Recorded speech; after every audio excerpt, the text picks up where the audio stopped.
Vadodara today ન્યૂઝમાં આપનું સ્વાગત છે. જૂના પાદરા રોડ તેમજ વાઘોડિયા રોડ ખાતે પાર્ક કરેલ બે કારના કાચ તોડી લેપટોપ, ચાર્જર, રૂપિયા, કાર્ડ સાથેની બેગ તેમજ સોનાના દાગીના, કાર્ડ રાખેલ પર્સની ચોરી કરનાર બે આરોપીને પકડી પાડતી ચોરીના બે ગુનાઓ ડિટેક્ટ કરતી વડોદરા શહેર ક્રાઇમ બ્રાન્ચના પોલીસ ઇન્સ્પેક્ટર આરજી જાડેજા તથા પોલીસ ઇન્સ્પેક્ટર એચડી તોવર અને પોલીસ ઇન્સ્પેક્ટર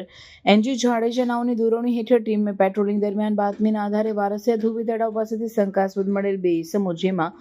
મુનાફ હનીફભાઈ મંસૂરી પાણીગેટ રાજારાણી તળાવની પાળ ઉપર વડોદરાની પાસેના કાળા રંગની બેગમાંથી HP કંપનીનું લેપટોપ, ચાર્જર સાથેનું તેમજ એક નાના પાકીટમાં જુદી જુદી વ્યક્તિના નામના bank card, Aadhaar card, PAN card, RC book, driving licence મળી આવેલ અને બીજું ઇસમ નામે મોહમ્મદ ફઈ મોહમ્મદ મુનાફ આરિફિનવાલા, ઉંમર વર્ષ 31, રહેવાસી Ahmed park society, Ajwa road, વડોદરાનો હોય. આ બંને આ મળેલ મુદ્દામાલ અંગે આધાર પુરાવા નહીં આપતા બંનેની વધુ પૂછપરછમાં તેઓ બંને ભેગા મળી 4.5 મહિના પહેલા રાત્રિના સમયે વાઘોડિયા ચોકડીથી વાઘોડિયા ગામ જતા રોડ ઉપર રુદ્રાક્ષ પાર્ટી પ્લોટ બહાર પાર્ક કરેલ કારનો કાચ તોડી કારમાંથી સોનાનું ડોક્યું,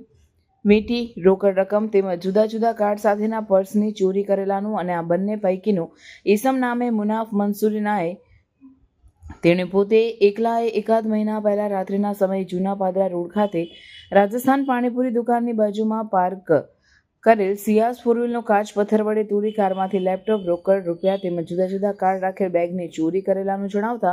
આ મળી લેપટોપ તથા જુદા જુદા કાર્ડ રાખેલ બેગને તપાસ અર્થે કબજે કરી બંને સામે કાયદેસરની કાર્યવાહી કરી આરોપીઓએ કરેલા ચોરીના ગુનાહિત કૃત્ય અંગે JP રોડ અને વરણામા પોલીસ સ્ટેશનમાં ગુનો નોંધાયેલ હોય અને આ ચોરીના બંને ગુના ડિટેક્ટ થતા હોય બંને પોલીસ સ્ટેશનને જાણ કરી વધુ તપાસ માટે સોંપવાની કાર્યવાહી કરેલ છે.